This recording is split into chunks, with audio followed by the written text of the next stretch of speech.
Hi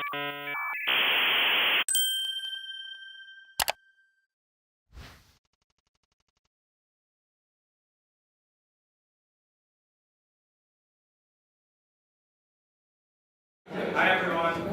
So we're gonna go ahead and get started. Hi, I'm Nazifa. And I'm Hugh. And so, wait, hang on. Before we this is a discussion, so feel free to chime in whenever you want to. Or just raise your hand if you want to share your suggestion of what we're discussing. So we're the co-directors for Technica, which is University of Maryland's all-women hackathon. And today the topic we're discussing is organizing with purpose. So we want you all to take away from today what it means to incorporate a purpose or a mission into your hackathon. And we're an all-women hackathon, but this can be applied to any hackathon. Let's say you're a beginner-friendly hackathon. What steps you should take to take your mission and incorporate it into the weekend event, but also having a lasting impact post. So before we get into how we sort of try to do that, I wanted to talk a little bit of how Technica got started and a little bit of history of Technica. So Technica was started in 2015 by a group of organizers that felt that the University of Maryland, just that area in general, had a need for space for women to come comfortably, collaborate, and have a weekend where they felt free to learn more. And in our inaugural year, we had about 400 women come out and spend 24 hours with us. And then the next year, we had Technica again because we felt that the feedback was good enough to have it again. And our numbers more than doubled to 850. And that's when we knew that Technica was actually something that people wanted to come to, that women felt comfortable and they felt the need to come and meet other people and learn more. And so over the years, we've realized that we need to keep doing what we do, but we need to find a way to make sure that our mission is going across. Our mission statement is to introduce more women in tech and to empower the future of technology, because we believe that women are the future of tech. And go ahead. So just to get a little feel more for the room, we just want to kind of see what hackathons are here and what your mission might be. So does anyone want to just shout out what hackathon you're with and what your mission is? So I'm from Hackcon North, and our mission is to enable anyone to dream big. Great. Cool. We're both from WCAX in Rochester, New York. What's the... Okay, cool. If you have a theme, it doesn't have to be a clear mission statement. Pearl hacks. Yes. Woo! Also all women. Any other hackathons that want to talk about their mission or theme? Awesome. Bitcamp, and the mission is to create a really fun camp kind of environment and be beginner friendly and have a big space to kind of explore and create. Cool. So thanks for sharing those. We'll definitely get a little more into how each of you takes your mission and incorporates it into different aspects of your event, sponsorship, marketing, etc. But just to get the discussion kind of going, we're going to share a few of the things that we've learned from organizing Technica over the years. So when Technica started the first year, it was we didn't really do targeted marketing. We just kind of wanted to have a weekend where the locals come in and join us. But then the next year, we did want to go big. So we introduced this series called Tech Plus X. And that series doesn't even take place during the hackathon. It takes place within the month leading up to it. And what it is, in the sense, the X is a variable, and it changes with every single event. It can be design, philosophy, psychology. And this was our way of kind of implementing the introduction of women to tech part of it, introducing more women. This way we encouraged people from the School of Psychology, the Department of Philosophy, to come in and to learn how tech intersects with whatever they're working on and they're doing, and that they can also be a part of this community. And another thing we also do is called intro workshops, and this is more for people who are there's a lot of women who don't feel very comfortable going to regular hackathons, which is why there's such a disparity in numbers, because they feel like they're not confident enough. And intro workshops was our way of kind of tackling that problem, because that way we enable them to learn something even before they show up to the hackathon and feel more comfortable in showing up to the hackathon and trying to build something. So before I became co-director of Nazifa, I was actually the marketing director. And I learned a lot about what it was like marketing for a hackathon that has a purpose. So one of like the biggest takeaways I found was knowing your audience. Not only just like, obviously our audience is all women, but what is our age group? What are their interests? You know, tech, but more than that, like what do they enjoy? And taking that and using it to do very targeted marketing. So before Technica each year, we gather over 300 emails from schools across the East, the Northeast, and we use that for very targeted marketing.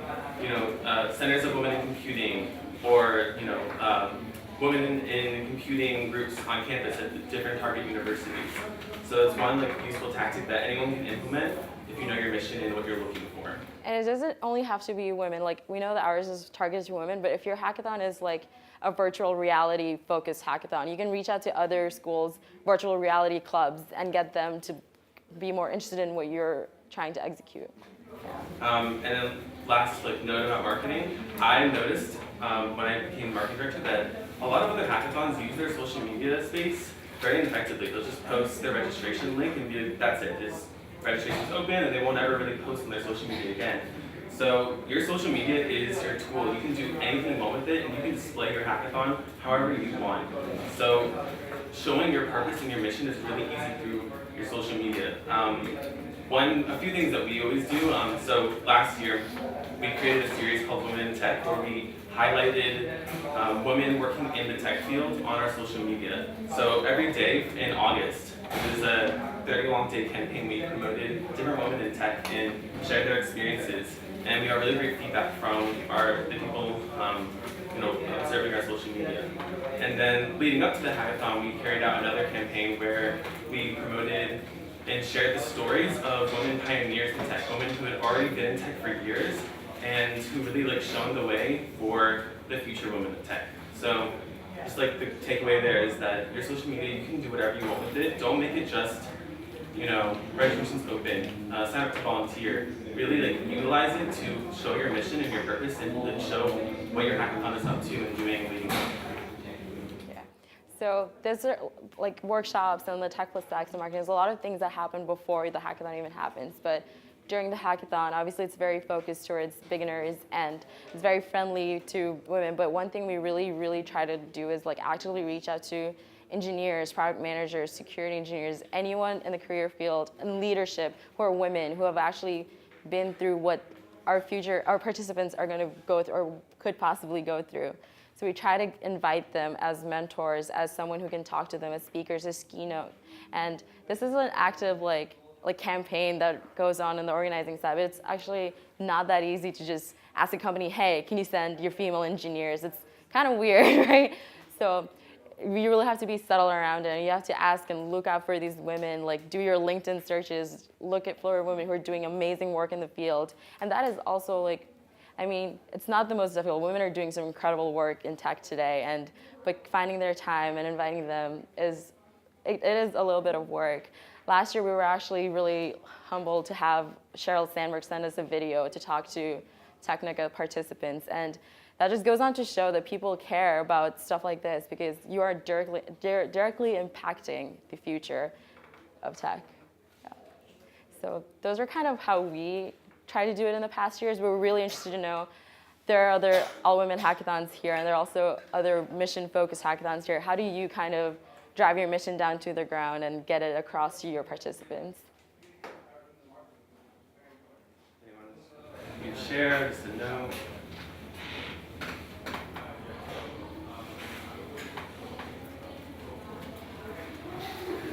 Anyone want to share?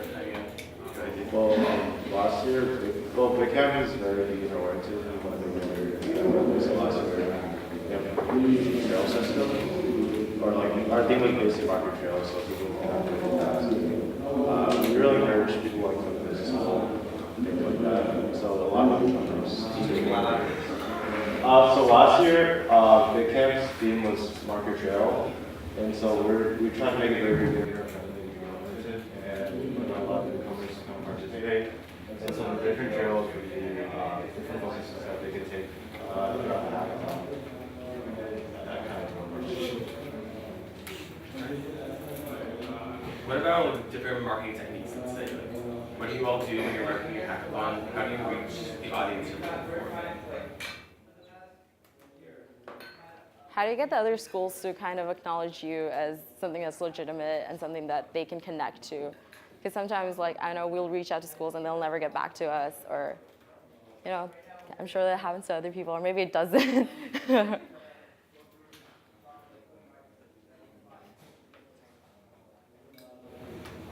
all back there, Pearl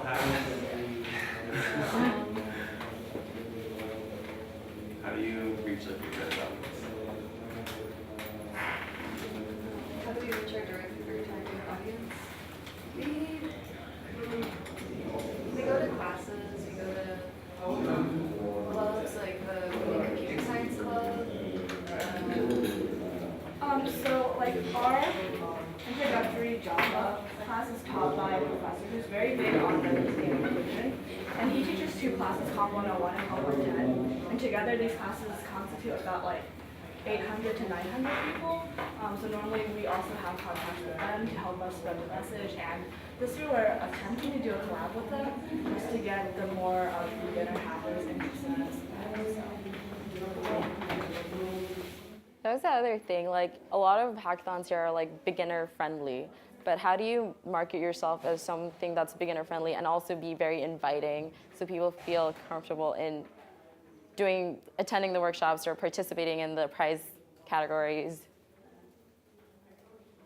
Yeah. I think something we've experimented with before is trying to tag workshops and events with like the level of difficulty, so that when participants come, they look at a list of workshops and all the descriptions sound really fancy and they have no idea what's going on. They don't feel like intimidated, and they feel like if it's tagged as, you know, an intro workshop or something that doesn't require any background, they feel better and maybe they'll get something out of a workshop they otherwise wouldn't have attended.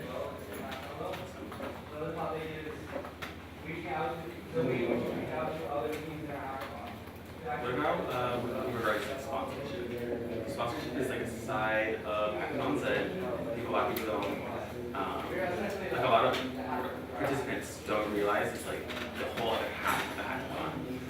So when you're communicating with your sponsors, how do you go about sharing your mission and getting your sponsors to believe in your mission and think that this is something that's really worth investing their money and time into?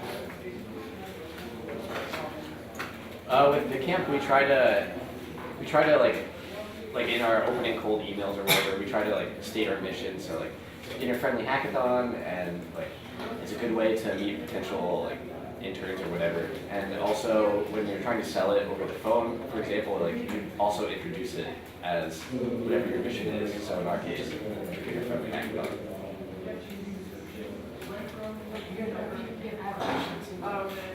Just kind of add on to that, I'm a part of Technica, so I'm just gonna go off on what I saw at sponsorships, like you were saying, if you like highlight your mission, sponsors really do care about that, especially for like Technica. If you like say you're at all blue Hackcon and you say that, oh, there are like over 800 participants that come, people get really impressed by that, and people are really like, oh my god, this is a great cause and we should definitely support it, especially because a lot of companies are really big on diversity, so they're always like, oh, it seems like a great cause, and if you like kind of steer towards a cause, I don't know, if I think they'll be more likely to sponsor than Question, I'm curious how you've been able to vet or like work with your sponsors to make sure that they actually truly support your same vision. So it is a process, right? You have to we do our own research on companies. Like we have chosen not to reach out to companies because of their history with how they treat women or women in tech. And we do our own research, and we kind of also talk to them and kind of see how they feel about our mission, and if they're sending people who also kind of align or at least believe in our mission. So it's some background research and just some talking and finding out. I have another question. How long has Technica been going on for? So this will be our 4th year. So for your like first year, like when it first started like becoming a thing, was there any like hardships that you had to face because of like it was only promoted towards like women? Like was there any like I don't know, barriers that you had to come across because it was only for women? Something we still deal with a lot actually. Explaining to people that like having an all-in hackathon is needed and it's for a good reason can be difficult. And we still do get comments from people. But I think, especially for a partner university, one of the biggest things that's helpful is our university supported us a lot. So getting, not even just your science department to support you, but the president of our university always comes to our event and the VPs of our university. So connecting with them and inviting them to the event, having them publicly support makes it a lot harder for naysayers to discredit your event. Yeah, I would say like we can't speak for the founders because we weren't there, but we like face the same amount of or like similar difficulties every year. We have troll people, like trolls just like sign up and like send us comments like, oh, this is exclusionary, you're being really like sexist, or you know, it's not always pretty. But sort of like, I think having a support system within your organizers to also understand that you just have to kind of face it and go through it is helpful. And the other way we've kind of dealt with it is like you said, having public support, but also just always reminding yourself why you're doing it and making sure you are getting your mission across. That's kind of why we're having this talk. Is like, without our mission, without our purpose, Technica is nothing. Another question, sorry. Are all of your judges women too? No, we leave judging and mentorship open, but we do try to get more women to come to Technica to judge and mentor. Yeah, it was one thing that was weird that I ran into for an event. Like they, of course, want to involve more of the men, but it ended up really weird. It was a lot of men judging. So Yeah. it's kind of weird. That can happen too. Like we've also definitely received comments on why are there men judging at all, or why are there men mentoring at all? Yeah. But. Do you have a question? What about you guys? Have you like faced difficulties when you were trying to start your hackathon, or what are some of the hardships that you went through when setting up? We didn't founder. We didn't. Okay. Yeah.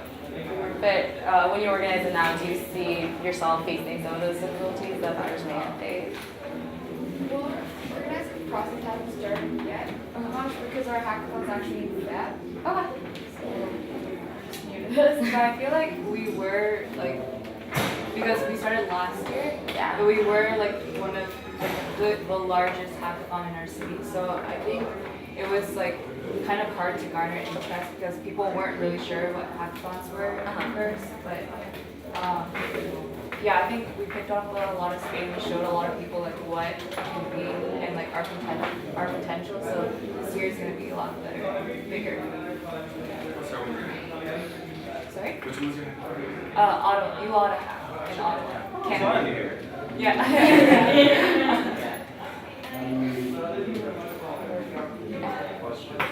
So like for more general hackathons that may not have the mission, Yeah. could you elaborate on what the process of coming up with one?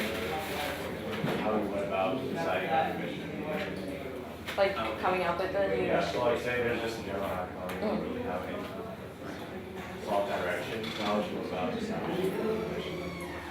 I think finding out what your, like your shoes just are small. Like what does your school need? What is a problem within your school that you're trying to solve? Like for our founders, it was all our other hackathons in that area just didn't have women come out and feel comfortable, so they felt that that was needed. So like, and there are other, like it doesn't have to, I know we keep like using Technica as an example, but maybe there is not a very thriving artificial intelligence community in your school and you really want more of a focused hackathon for that. Like it's just finding a community that you think needs a space. And it could start small with your school, and that could be your mission. That could be, I want to start a hackathon that's focused on educating more people on effectively using AI, you know?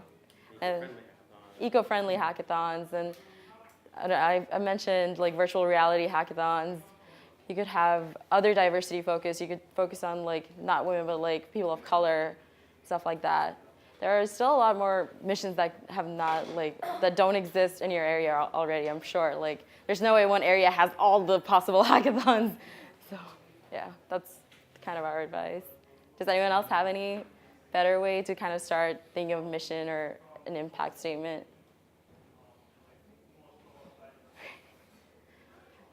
I think another approach, especially if you're already established, is look at the tools that you already have. Because chances are the people in your organization shape it in a certain way and have certain passions. I think it's pretty effective to try and build on that and maybe formalize it in the form of a business plan too. I have another question. How many hackers go to your event, and how many of the girls are like specifically CS majors? So we have about 800, 850 participants for the past 2 years. And then for CS majors, I think it's about, like, it's hovered around 65%. And how many are from like out of town versus like from your school? Yeah, it's also, I think 60% is in-state, and yeah, 40% is out of state. We also have like 25% high schoolers come to our event, yeah. Or I think it's 60% from our student. Yeah, I think it's 60% from University of Maryland itself, and then 40% from out of school, yeah. Anyone else have any questions? Things you want to throw out? This is kind of a question for the room, but do you think that being like a more women-friendly hackathon has helped non-CS majors come to it? I don't know what the numbers are for other people, non-CS majors coming in, so I'm kind of curious to see. I think so. I think because we provide a space that's like women only, that other women who are like not very comfortable in kind of being introduced into like a tech space feel that they can come here and learn. Because we do, like I said, with Tech Plus X especially, we're inviting other departments directly, and we're focusing our like time and space to other departments. So yeah, I do think being women, all women hackathon, it makes us more like attracted to like the non-CS part of. And in all of our marketing, we always say statements like no technical background, no experience, and stuff like that. Do you, when you while running, do you have any like special workshops or mentors specifically for people who may not have that technical background? We do try to invite, like from our own school, like the faculty members from other departments to come and talk to the participants. And we started, when we reach out to them, we marketed like, we have people who are like part of the Department of Psychology come and attend the Technica, so you should totally come and see, talk to them and kind of make it easier for them to like feel comfortable. So we try to get more. Oh yeah, we do have beginner workshops. That too. I just want to make a comment. Aside from the marketing that Technica does, another thing that they do really well is when you get there, it's also like very visually appealing, and I feel like it looks kind of girly, and you wouldn't associate like girly looking things with like technology, but it's still like a very welcoming environment. There's like one year they had like cotton candy, which was like a really fun activity, and they had like button making. So it's not like all just like tech too, like they have other fun activities. Yeah, we do try to keep it, like we're trying to make a point that femininity and like tech are not exclusive. You can be like a feminine, you can be a very womanly woman and still love coding. Yeah, thank you for sharing that. Yeah. I want to hear more of like the other activities you plan for like not like to take a break from hacking. Yeah, so in our first year we did yoga, and then everyone seemed to like yoga a lot and always want it back, but kind of short, like space is not great right now. But we also did bun making, and we had, what was last year's? We had waffles. Ice cookies. Yeah, they made their like pink and, because our like colors are pink and blue, they had like pink and blue waffles last year. We had trivia. Trivia. I know Bitcamp does like dancing. Or is it like, what was last year's dance? They did salsa dancing. Salsa, yeah. This was Ballroom. dancing and ballroom. Yeah. Just like general activities will really like people up to get engaged. Yeah, just like the yoga. Yeah, I think get your hackers like taking a break from the computers or hardware. At Bitcamp, there was also a session with therapy dogs. Bitcamp also had it was like a live drawing competition. Color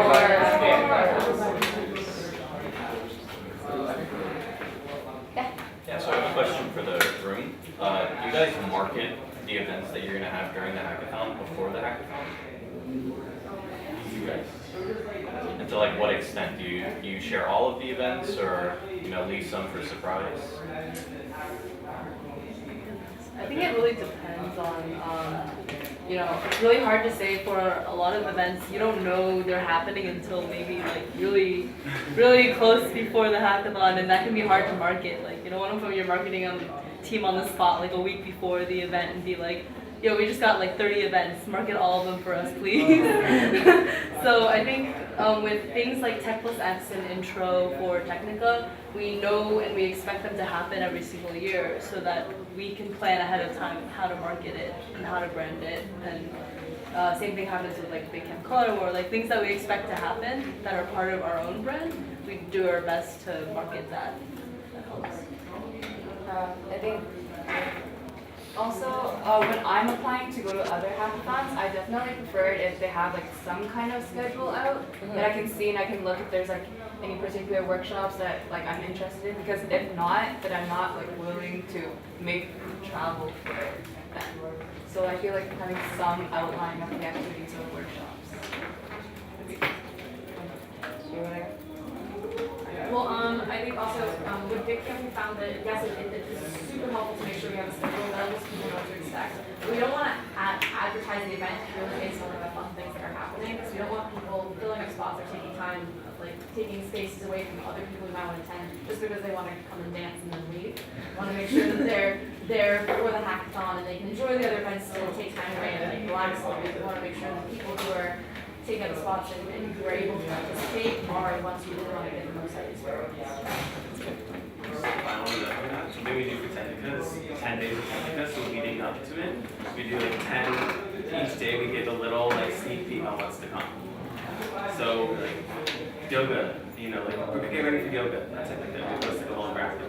Yeah, like when because we did waffles last year, we had like a little, I think 5 days to Technica, get ready for waffles, stuff like that. Yeah, so that's kind of how we do like the hackathon activities marketing beforehand. I have a question about marketing. I don't know this. Like, in Technica, is there specific marketing done for like women of color in comparison to like all women? Like you were talking about targeted marketing. So like, is there any specific marketing maybe like for like historically underrepresented women like Black women or something? Yeah, that's a great question. It's something that in past years we haven't necessarily executed on, but for this upcoming year, our marketing team has been specifically gathering information for historically Black colleges and stuff like that, trying to focus our marketing, trying to market not just to women, but also just having a diverse candidate pool and having diverse registrations all around. Because we can't really, we're all fighting the fight together, so if we aren't addressing diversity holistically, it's not going to work. I have a question. Have you ever faced, or well, I guess this is also a question for like all women hackathons in the room. So like, have you ever faced pushback from like from the school or like SGA or something? And if so, how did you? We actually did have that issue last year. SGA actually said that we were too exclusive. Yeah, so our student government was help me apply for funding and they said we were exclusive, but it's okay, we figured it out. Yeah. So context, so like we apply, our student government gives student groups funding to fund their events, and we applied and we got rejected on the basis of being exclusionary. And then it was a fight. We were like appealed and like, this is good for the school, what are you doing? Hello. Sort of, yeah. So we have faced that before. I mean, I'd like to add one thing we did to kind of combat that was we did highly encourage men to volunteer mentors at our hackathon. So like that's how I got started organizing. I volunteered 1 year and I ended up staying the whole weekend. I actually directed it, but yeah. Highly encourage, if men can't actually participate in hackathon, I would highly encourage them to volunteer. What about the other all-women hackathon, Pearl Hacks? Is your school friendly? Yeah, we just got registered Yeah, so like before when we weren't a student organization and we were working under the department, like we had to spend like thousands of extra dollars to book like the student union and like public spaces. But we're trying to get like official registration for a student organization now for this year, just so like we can reduce that cost to zero. But other than that, we don't have too many costs. One funny thing is that we had like sign up as participants, so Yeah, as a whole. I was like wondering how y'all dealt with that. It's not a huge issue, like we dealt with it by sending an email being like, sorry, you can be a volunteer. Do y'all have any like stories? Yeah, we handled that in the same way that you just said that you do. Yeah. So last year when we had people, like males participate, just say like, sorry, unfortunately, participating is for women or people who identify as non-binary only, is you can enter a volunteer. Also, the mentoring thing, like men can volunteer, but we noticed we wanted to encourage more women to mentor instead of hack, because it's a lot nicer to see that it's not just a really male-dominated field where men are the only experts. Yeah. I'd also encourage you to have a lot of women mentor at your hackathons. Yeah, have you ever considered inviting more experienced professionals for your hackathon? Like the non-student community, but they're passionate about technology and your mission. To participate? To participate, not mentors, but to actually be on the team. Yeah, so historically, Technica is always allowed anyone who's interested. Okay. Yeah, so like, not so much last year, I think the previous 2 years, there's all ages attending Technica. There is no like limit. We don't like specifically market ourselves as like a student only or like this age group only hackathon. Does anyone else have any questions for the room?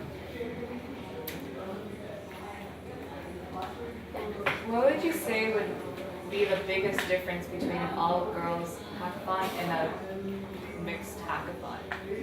Like, is there any, like, maybe in the projects that they create, is there any difference? I think the long-lasting impact, because we do like one of the best feedback we receive is like Technica encouraged me to like explore tech more, or like I never really wanted to do this, but I kind of am interested in now, or like this once last year we had someone come up and say that they extended their graduation date because now they're considering a computer science degree. So that, do you want to chime in? Okay, but yeah, that really, I think, I don't see that with other hackathons. I organize other stuff, but the impact and the long-lasting impact is very different for something that's so open and beginner-friendly and trying to target a group of people that don't traditionally or like generally feel comfortable in going to the regular hackathons. Do you want to go? So, how have you dealt with demoing? Because I've been to Hackers before, just to shadow and see how they ran things. Yeah. And one thing that I noticed was they had really high turnout, but not a lot of the participants actually demoed. Yeah. It became more of like a social environment, which is okay, but like what has been your experience with actually demoing and having them complete and finish a product, and how have you been like fostered to make sure that they do? That's a very good question. I really encourage everyone to chime in if they can, but something we've been trying to do, because we have the same problem, like our ratio of like participants to demo is not that great, and we're trying to have like prizes for if you submit a hack, you get like a swag, and stuff like that. We're trying to implement and see if it makes a change, but does anyone else use any? Yeah. In Bitcamp in the previous years, I think 2 years ago, we would just give out like whoever demoed, like we give like 5 random prizes to anyone for just demoing. So that would encourage them. Also, a large reason why people don't end up demoing is because like they get like bugs or they get stuck somewhere. So like sending out your mentors at like 2 hours before the deadline, 1 hour before the deadline, making sure like no one's having problems would help a lot too. That's a great one. Yeah. What they did is that they were like, I wanted the bus, so they said they give travel reimbursements or something like that. So I guess that's a pretty good. That's a good suggestion. Yeah. Or it was something like when you submitted your project, you get travel reimbursement, something along those lines. It's scary. It's a lot scary, but it works. So you mentioned hackers, was it? Yeah, so I'm from HackerU and I've been to a couple of hackers, and just to point out, I noticed that everyone that demos, or like most of the people that demo, actually have males in hackers. And those are the people actually presenting. So just to point that out, that's important. Another thing is to emphasize the importance of it's a pitch, not just the software and the product, which also helps me get people in the door in the first place. So just the balance of it's not just the hard goods. That's a very good point. I think another thing that's really helpful that Bitcamp and Technica do is to specifically have a category for beginners. So for people who have never been to a hackathon before, or if this is just their first time creating anything, because I feel like sometimes people don't demo because they feel like, oh, these other people are way more experienced, there's no way my project can even measure up, so why do I even bother? So having that category where they know that there are other people that are about the same feeling as them, I think really helps.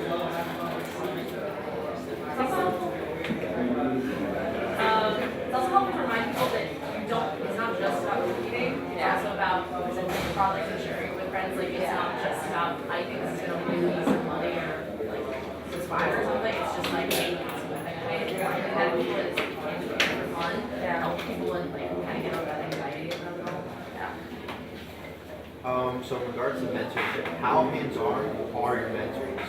Especially if it's something that's focusing on like beginners or people who are into Hackcon for the first time.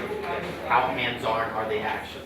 So one thing, I'm also interested in finding out like what everyone else does, but Technica has this, during team formation, we have mentors from various backgrounds kind of hold up a sign saying that they're experienced in like Android dev or like they know Java really well, and they're open to talk, and they hold that sign up, and we encourage our participants to go to like discover, like learn about a field that they're really interested in, and that's really helpful because I always have like hackers come up and ask, oh, I really want to learn about this, I don't know where to go, and I just point them to the sign, and then at the end of the hackathon, I see that they actually worked on something with the help from that mentor that they met. So like does the mentor stay with them for the majority of the time? Good quality of the time. Since we're 24 hours, it's not like, it hasn't been too difficult on our part to have mentors there for a good amount of time. But I'm sure it's more difficult when it's like a 36-hour hackathon. So, does anyone else have any suggestions on getting mentors involved? And this will be our last round of responses. I have a story about Technica actually. Like, I've gone to Technica 3 times, and that was before I really became a hackathon organizer. And every single time, I actually worked with like a specific sponsor or like mentor for a long duration of the entire event. And they never, I think a large part of the problem isn't so much like sponsors or mentors not wanting to help, is that people aren't taking the initiative to like go up to them and ask them for help and to stay with them. They're always happy to help. And I've never had issues with the sponsor or mentor being like, I gotta go. Like, they're always like wanting to stay more and like help more. And even after the event, I've had sponsors and mentors be like, send me what you worked on like when you finish, and if you have any updates and that kind of stuff. Well, I think we've run out of time, but thank you for coming, and